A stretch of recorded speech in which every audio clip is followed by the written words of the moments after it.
Voyage of the Dawn Treader has been on DVD and Blu-ray for a few weeks now. And no, I did not get it. It's funny, I remember having a conversation with my friend a few years ago. We were talking about fandom in general, just geeks, fans, that kind of thing, different levels of fandom and all that. I remember saying that, a Narnia movie would have to be pretty darn bad for me to not buy it. I remember him saying, yeah, Brian, we know. But when I said that, I didn't really think that would ever happen. But Dawn Treader was bad enough for me to say, yeah, I don't want to buy it. And not just because I didn't like it, but so much that I just didn't want to support it. Like, I don't want to give money to something I don't believe in anymore.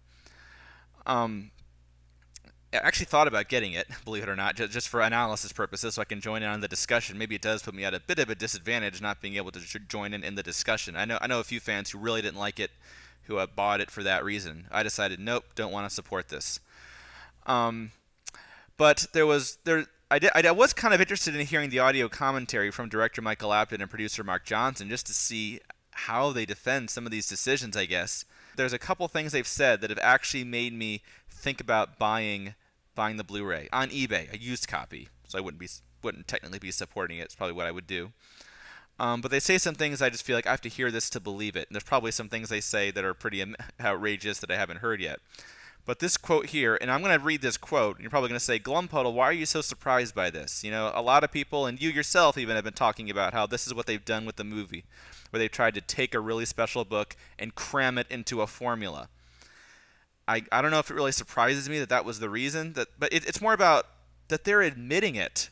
Just like with Michael Flaherty, where Michael Flaherty said, the reason we are making The Magician's Nephew next instead of The Silver Chair, it's not because it's the right thing to do for the story, it's for money. We think that'll do the best at the box office. The fact that he admitted it surprised me.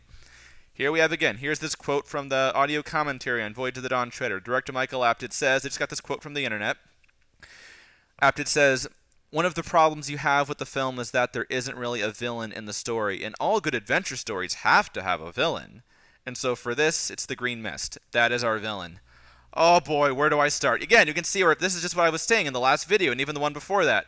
They take this really special, unique book that's been around for 50 years, has become a classic, and they try to cram it into a formula. The problem with this book is that it's too unique, it's too special. I understand adaptation and saying, hey, this works in the book, we have to make it work on film, but Apted seems to be very clearly here saying that the problem is that it doesn't have a villain, and everyone knows all good adventure stories need a villain. It doesn't really follow the formula.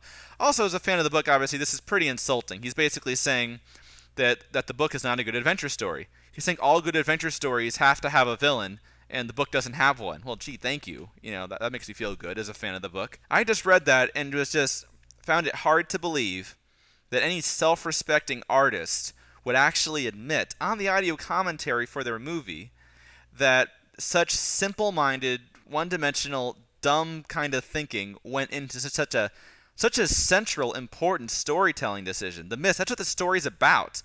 The Mist. This is a movie, in a nutshell, this is a movie about a crew trying to defeat an evil green mist. That's the story. That's the plot.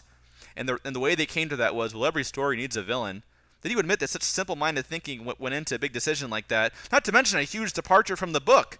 That's your reasoning? Well, every story needs a villain. I mean, I guess it's just kind of a bit of a kick in the gut. It's kind of like if I would always imagine if I had come to Apted and said, look, here's what I think you did. You took a special book and you robbed it of what made it special. You crammed it into a formula. And I guess before this, I would have expected him to say, oh, no, you misunderstood. I think you misread the film. Here's what we did, or at least here's what we tried to do. But now I think he would say, yep, that's what we did. That's what we tried to do, and yeah, we succeeded. He's okay with it. That's just surprising to me that he would admit that. And it makes it harder to take. I think in the world of fandom now, there's nothing personal. I don't know Michael Apted, of course, just saying. But in the world of fandom, Michael Apted is officially one of my least liked directors, just artists in the world right now. It's not that dissimilar from Michael Bay, actually. Another Michael. What's up with Michaels? Michael Bay basically says, yeah, I make dumb movies, I fill them full of action and stuff, and I make money. I know they're not good, but whatever. Someone who actually admits that their art is crap and they don't care. Don't have a whole lot of respect for that. I guess I could say at least he's being honest. I guess I should respect him on some level for not making something up. And very often I think maybe simple-minded thinking does go in decisions like this, but they want to make it sound more like there were some artistic reasons for it. Just surprised that, well, you got to have a villain, and that's it. I mean, this is certainly not the first time that Apted has made comments about Narnia that really bothered me, and it's not even the first time he's basically admitted that, yeah, we're trying to rob the book of what makes it special.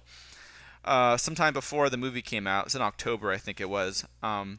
This is part of the now infamous quote where he talked about drawing material from the book C.S. Lewis didn't write.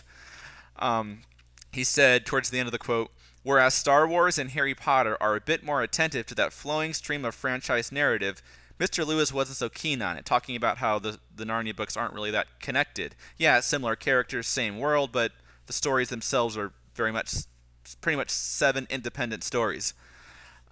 Basically saying, yeah, that's true. Star Wars and Harry Potter don't do what Narnia does. Narnia's special. It's different. And he's basically saying, yeah, we're trying to make it a little more like Star Wars and Harry Potter. You know, admitting they're trying to make it like everything else. Why not say it's a special book? Make it a special movie, and I've said that a million times. I'll try not to repeat myself too much. He even goes on to say, but it enabled us to find a stronger reason for the journey, since there is no real reason for the journey as it stands. Talking about the book, I assume. Obviously, this is completely crazy. Obviously, Apted has no idea what he's talking about here. So, the reason for the journey in the book, obviously find the 7 lords, and of course what really drives it emotionally, though, is the hope that they're going to find Aslan's country at the end. That's what drives the book. It's true there's no like epic save-the-world plot that most fantasy movies have, and that makes Dawn Treader special. Dawn Treader is generally considered to be one of the favorites. It's my #1 favorite among fans, and it has survived over 50 years. And it survived for a reason, despite not having a villain, despite not having a save-the-world plot. And here he is basically saying, yeah, we added a villain, and we made it more of a gotta save all these people from this evil green mist thing. Must desperately find these 7 swords to do it. Again, just admitting we made it less special, more like Star Wars and Harry Potter, more like a formula. Man, you just read this and you just gotta wonder, I mean, why was Apted hired? I mean, I don't want to be too hard on this point, because, I mean, everything's 20/20 in hindsight. You know, a few months removed after the movies come out, now it's on DVD, you know, it's so easy to say, oh, Walden should have seen this coming. It's easy to say that now. So I don't want to be too hard on that. But what was it that Apted told Walden, or the C.S. Lewis estate, or Fox, or whoever? Well, I guess Fox, you know, Apted was hired before Fox came on board. Actually, Apted was hired as Prince Caspian was being shot, which is interesting. What was it that Apted said that made Walden go, this is the guy? Honestly, it's not so much that Apted doesn't seem to understand the book. He doesn't even seem to like it. I mean, certainly there are some aspects of the books that I don't think Andrew Adamson understands either, but at least Adamson seems to like the book. I know the first 2 films were, you know, okay films and okay adaptations. At least Adamson likes the books. Apted, some of the things he says, doesn't even seem to like them. Still no news on The Magician's Nephew. We don't know what they're doing. I assume they're still looking for funding, or looking, you know, trying to get a script together or something. But we'll see what happens there. And again, I would love to see Walden Media be committed to, let's make movies that are different. Let's not try to cram these special books into formulas, which is what Apted is actually admitting that they did, what they actually tried to do, and I think succeeded.